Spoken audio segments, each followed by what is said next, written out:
बिस्मिल्लाहिर्रहमानिर्रहीम। Preparation of alkyne के अंदर आज जो हम टॉपिक डिस्कस करेंगे वो है preparation of alkene by Kolbe electrolytic method.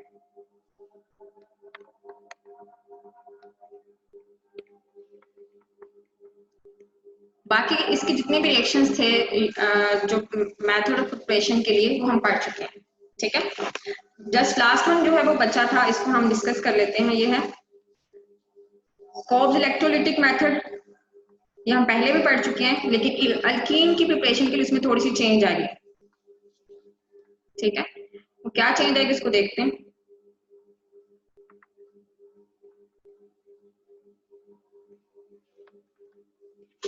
Kolb electrolytic method के अंदर हम एक जो है वो डाइकार्बोक्सिलिक सॉल्ट लें।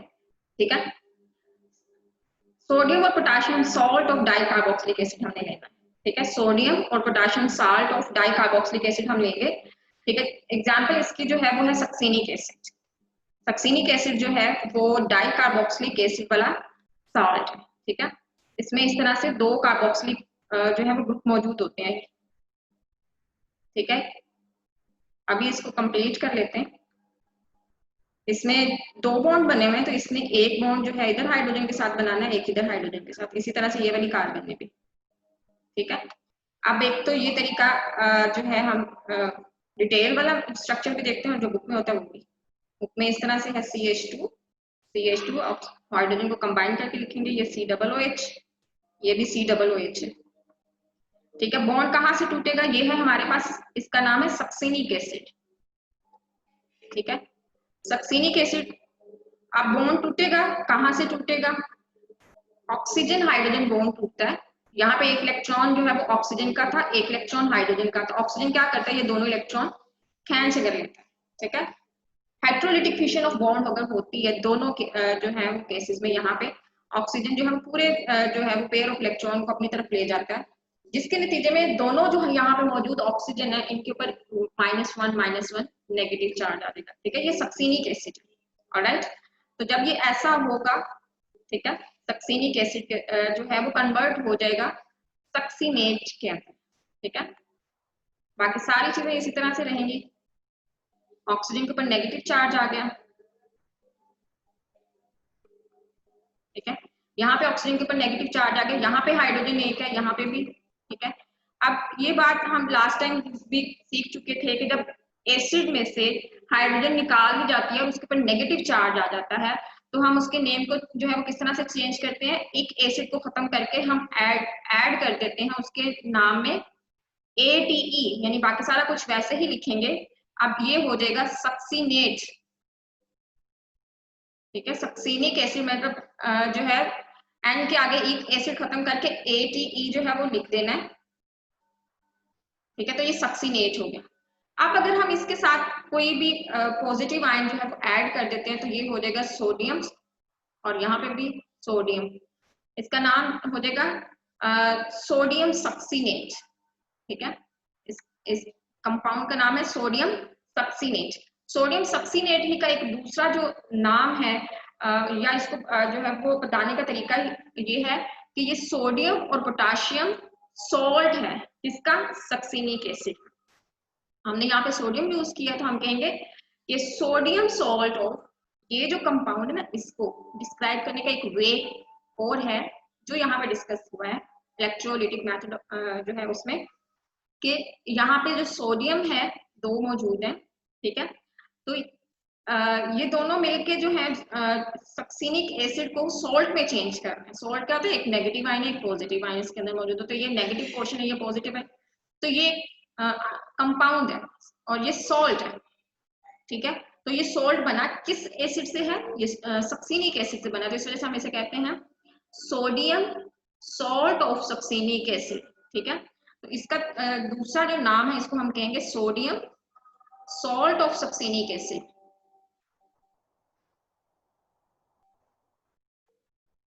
ठीक है, sodium salt of succinic acid. एक मैंने आपको इसका नाम ये बताया है। ठीक है, एक इसका नाम या इसको डिस्क्राइब करने का जो है तरीका ये होता है। ठीक है, होपफुली हमारे पास जो इस रिएक्शन को स्टार्ट करने के लिए जो रिएक्टेंट था वो ये था, तो इस रिएक्टेंट का नाम जो है वो ये बताया गया है, ये भी जो है वो मेंशन किया गया है। तो इस पूरे चीज को बताने का मकसद ये था कि आपको इसकी अच्छे से समझ आ जाए ये किस तरह से होता है। ठीक है, अब हम क्या करेंगे कि अब हमें पता चल गया कि जो कोब्स इलेक्ट्रोलाइटिक का जो एक रिएक्टेंट है वो उसको हम क्या कहते हैं, sodium salt of succinic acid भी कहते हैं, सोडियम सक्सीनेट भी है, और ये एक सोल्ट है। ठीक है, अब हम इसी के अंदर थोड़ी सी चेंजेस करके जल्दी से काम करने की कोशिश करेंगे। ठीक है, सक्सीनिक एसिड को यहाँ से हम रिमूव करते हैं। अब हम आयोनाइजेशन ऑफ दिस सॉल्ट अगर देखें तो ये सॉल्ट आयोनाइज कैसे होगा। ठीक है, इस सॉल्ट की आयोनाइजेशन देखनी है हमने। ठीक है, सॉल्ट आयोनाइज कैसे होगा इसको देख लेते हैं। जब हमारे पास सक्सीनिक एसिड आयोनाइज होगा तो सक्सीनेट आयन अलग हो जाएगा और सोडियम आयन अलग हो जाएगा। ठीक है, तो इसका पहला स्टेप जो है वो आयोनाइजेशन होगा। ठीक है, हम आयोनाइजेशन करते हैं, ionization is a reverse process, तो ये डबल हेड जो है एरो आ जाएगा, तो ये सोडियम आयन जो है अलग हो जाएंगे, 2 सोडियम आयन आ जाएंगे, साथ में जो है वो सक्सीनिक एसिड जो है वो आ जाएगा। ठीक है, तो यहाँ पे मैं फिलहाल जल्दी में इसको लिख देती हूँ C+O नेगेटिव, और ये CH2 और C+O नेगेटिव।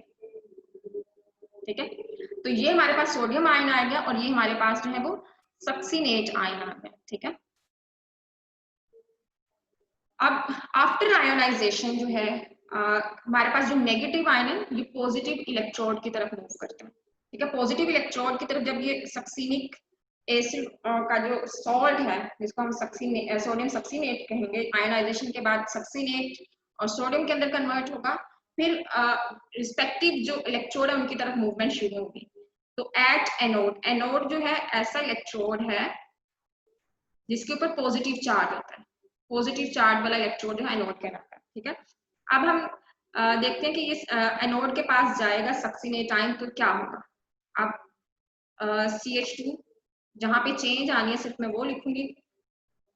ठीक है, ताकि हमारा काम जल्दी हो सके और आपको समझ भी जो है वो कंप्लीट आ सके। ठीक है, यहाँ पे जो चेंजेस हो रही हैं वो यहाँ पे होनी है, सिर्फ इस वाली जो है ऑक्सीजन के ऊपर।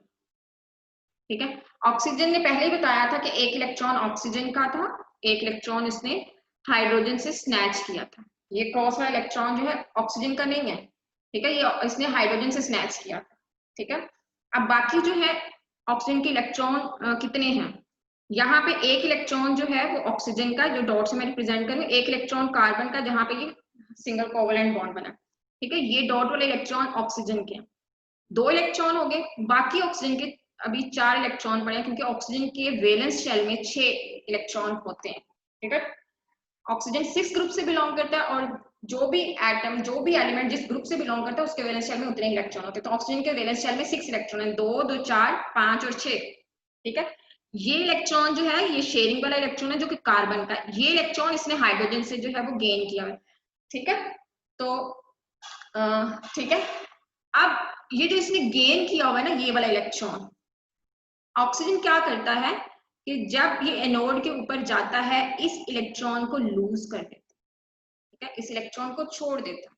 जो ही इस इलेक्ट्रॉन को छोड़ता है, अब दोबारा से ऑक्सीजन को देखना है, ये हमारे पास पेयर है एक इलेक्ट्रॉन का, ये भी एक पेयर है इलेक्ट्रॉन का, और ये भी एक पेयर है इलेक्ट्रॉन का, ये पेयर ही कहलाएगा। इस ये जो है शेयर्ड पेयर इसको हम कहते हैं, और इन वाले जो पेयर्स हैं इनको हम लॉन पेयर्स। ठीक है, हर जो इलेक्ट्रॉन है वो जोड़ा बना के मौजूद है। ठीक है, ये वाला ऑक्सीजन का इलेक्ट्रॉन जो है उसने इसके साथ अपना पेयर बनाया हुआ है, इन दोनों ने आपस में बनाया, इन दोनों ने आपस में बनाया हुआ है। ठीक है, जब ऑक्सीजन ये वाला इलेक्ट्रॉन लूज कर देगा तो ये जो इलेक्ट्रॉन है इसका जोड़ा जो है वो खत्म हो जाएगा, उसका जो पेयर है वो खत्म हो जाएगा। अब ये जो इलेक्ट्रॉन होगा ये अनपेयर्ड इलेक्ट्रॉन जो है उसमें कन्वर्ट हो जाएगा। ठीक है, ये वाला जो इलेक्ट्रॉन है ये अनपेयर्ड रह जाएगा। जब ये अनपेयर्ड इलेक्ट्रॉन होगा, ठीक है, तो फिर ये आयन नहीं कहलाएगा, बल्कि ये वाला जो सब्सटेंस है ये रेडिकल कहलाएगा। फिर ये सक्सीनेट रेडिकल में कन्वर्ट हो जाएगा, सक्सीनेट आयन रेडिकल में कन्वर्ट हो जाएगा, और ये दोनों पोजीशंस पे होगा, ऊपर वाली ऑक्सीजन में भी और नीचे वाली ऑक्सीजन में भी। ठीक है, तो अब हम इसको देखते हैं कि ये रेडिकल में किस तरह से कन्वर्ट हो रहा है।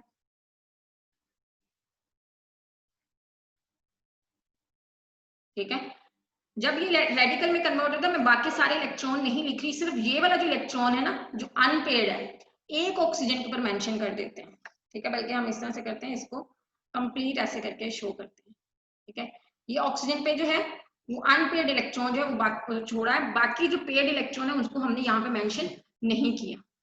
ठीक है, यहाँ पे भी इस ऑक्सीजन के ऊपर अनपेयर्ड इलेक्ट्रॉन रह गया, बाकी हाइड्रोजन पूरे कर देते हैं, इधर 2 आएंगे, इधर भी 2 आएंगे। ठीक है, तो ये हमारे पास रेडिकल बन गया। अब मजीद जो है वो क्या होता है, रिएक्शन आगे कैसे बढ़ता है। अब यहाँ पे जो है एक इलेक्ट्रॉन कार्बन की इस साइड को गौर से देखना है, यहाँ पे एक इलेक्ट्रॉन इस कार्बन का है, एक इलेक्ट्रॉन इस कार्बन का है। ठीक है, हम अगर गौर से देखें यहाँ पे बॉन्ड किस तरह से बना है, इस वाली कार्बन को दोबारा से जो है वो डिटेल से थोड़ा इलेबोरेट करके देख लेते हैं। इस वाली कार्बन को अगर समझाएंगे तो दोनों की समझ आ जाएगी, एक हाइड्रोजन इधर है, एक हाइड्रोजन इधर है। ये वाली जो कार्बन है, एक इलेक्ट्रॉन इस कार्बन का है, एक इलेक्ट्रॉन इस कार्बन का। नेक्स्ट क्या होता है, बॉन्ड ब्रेकेज ऐसे होती है, इसको कहते हैं होमोलिटिक बॉन्ड ब्रेकेज। ये वाली कार्बन अपना इलेक्ट्रॉन लेके जो है वो अलग हो जाती है, और ये वाली कार्बन अपना इलेक्ट्रॉन लेके अलग हो जाती है। ठीक है, ठीक है, जब ये अलग हो जाती है तो फिर हमारे पास जो है ना इस कार्बन को गौर से देखना है, इस वाली कार्बन के ऊपर गौर करना है। इस यहाँ पे ऑक्सीजन के पास एक अनपेयर्ड इलेक्ट्रॉन मौजूद है, कार्बन जब ये अलग होती है, ये अपना क्रॉस वाला इलेक्ट्रॉन जो है, ठीक है, लेकर, तो इसके पास भी एक अनपेयर्ड इलेक्ट्रॉन हो जाता है। तो क्या करते हैं, कार्बन, ये वाली जो कार्बन है इसका ऑलरेडी जो है वो एक बॉन्ड बना हुआ है ऑक्सीजन के साथ, ये वाला। ठीक है, एक बॉन्ड इसका इस ऑक्सीजन के साथ बना हुआ क्या कि यहाँ पे कार्बन जो है उसके ऊपर भी एक अनपेयर्ड इलेक्ट्रॉन आ गया, ऑक्सीजन के ऊपर भी एक अनपेयर्ड इलेक्ट्रॉन आ गया, इसका हमने क्रॉस से रिप्रेजेंट किया था। कार्बन के ऊपर भी एक अनपेयर्ड इलेक्ट्रॉन आ गया, ऑक्सीजन के ऊपर भी एक अनपेयर्ड इलेक्ट्रॉन आ गया, ये बॉन्ड टूट गया, जिसके नतीजे में कार्बन और ऑक्सीजन क्या करते हैं, आपस में जो है इलेक्ट्रॉन शेयर करते हैं और बॉन्ड बना लेते हैं। ठीक है, यहाँ पे डबल बॉन्ड जनरेट हो जाता है। जब ये डबल बॉन्ड जनरेट होगा तो ये जो इनका रेडिकल है ये वाला खत्म हो जाएगा, यानी कि इसका भी अनपेयर्ड इलेक्ट्रॉन रहेगा, इसका भी अनपेयर्ड इलेक्ट्रॉन रहेगा, क्योंकि उन्होंने आपस में शेयरिंग करके बॉन्ड बना लिया। ठीक है, तो इस तरह से कार्बन डाइऑक्साइड जनरेट होती है। लेकिन यहाँ पे भी ऐसा ही होगा, ये वाली कार्बन अपना इलेक्ट्रॉन लेगी, ये वाली कार्बन अपना इलेक्ट्रॉन लेगी, ये वाली कार्बन अनपेयर्ड इलेक्ट्रॉन रखेगी, ऑक्सीजन के पास भी अनपेयर्ड इलेक्ट्रॉन है, कार्बन और ऑक्सीजन इन दोनों के दरमियान डबल बॉन्ड क्रिएट हो जाएगा। इस तरह से हमारे पास 2 कार्बन डाइऑक्साइड प्रोड्यूस होंगे। साथ में और क्या प्रोड्यूस होता है, आप इसकी तरफ और से देखना। ठीक है, ये वाली जो कार्बन है इसकी तरफ आपने और से देखना है। ठीक है, यहाँ पे ये हाइड्रोजन थी, यहाँ पे ये हाइड्रोजन थी। अब ये वाला जो इलेक्ट्रॉन है ये इस कार्बन के पास जो है वो अनपेयर्ड रह गया। ठीक है, इसी तरह से नीचे वाली कार्बन के पास भी एक इलेक्ट्रॉन जो है वो अनपेयर्ड रह गया। ठीक है, ये भी रेडिकल में कन्वर्ट हो जाएगा। पहला रेडिकल जो है ये बना था, पहले ये रेडिकल में कन्वर्ट हुआ था, आगे से फिर इसने में चेंज इस तरह से आई कि ये कार्बन डाइऑक्साइड प्रोड्यूस हो गई और ये जो हमारे पास है ना ये रेडिकल में कन्वर्ट हो गया। किस तरह से रेडिकल में कन्वर्ट हुआ उसको भी दोबारा से देखते हैं। कार्बन के पास 4 इलेक्ट्रॉन होते हैं। ठीक है, ये इस वाली कार्बन के इलेक्ट्रॉन को मैं डॉट से रिप्रेजेंट कर रही हूँ। एक इलेक्ट्रॉन इसका ये वाला है, एक इलेक्ट्रॉन ये वाला है और एक इलेक्ट्रॉन ये वाला है। हाइड्रोजन के इलेक्ट्रॉन यहाँ पे क्रॉस वाले हैं, इस कार्बन के इलेक्ट्रॉन जो है वो इसको भी मैं क्रॉस से रिप्रेजेंट कर रही हूँ। अब यहाँ पे ये देखना है कि ये जो कार्बन का इलेक्ट्रॉन है, ठीक है, कार्बन के इस इलेक्ट्रॉन को भी ये क्रॉस वाला जो है वो इलेक्ट्रॉन इसके साथ ज्वाइन करके इसको पेयर में कन्वर्ट कर देता है, जिसको हम शेयर्ड पेयर ऑफ इलेक्ट्रॉन कहते हैं। कार्बन का ये जो एक इलेक्ट्रॉन पड़ा हुआ है, इस हाइड्रोजन का एक इलेक्ट्रॉन इसके साथ जो है वो शेयरिंग करता है और इसको शेयर्ड पेयर में कन्वर्ट कर देता है। सेम यहाँ पे कार्बन का जो तीसरा इलेक्ट्रॉन है उसको दूसरी कार्बन का एक इलेक्ट्रॉन मिलकर यहाँ पे पेयरिंग में कन्वर्ट करता है, ये भी शेयर्ड पेयर में। यानी कि 3 इलेक्ट्रॉन जो है वो पेयर्स जो है उसकी फॉर्म में मौजूद है, सिर्फ एक इलेक्ट्रॉन बच जाता है जिसने इस वाली कार्बन के साथ जो है ये शेयर्ड पेयर बनाया हुआ था। जब ये बॉन्ड टूटा तो वो इलेक्ट्रॉन वापस इस कार्बन के पास आ गया। अब ये वाला जो हमारे पास इलेक्ट्रॉन है ये अनपेयर्ड है। ठीक है, अनपेयर्ड है।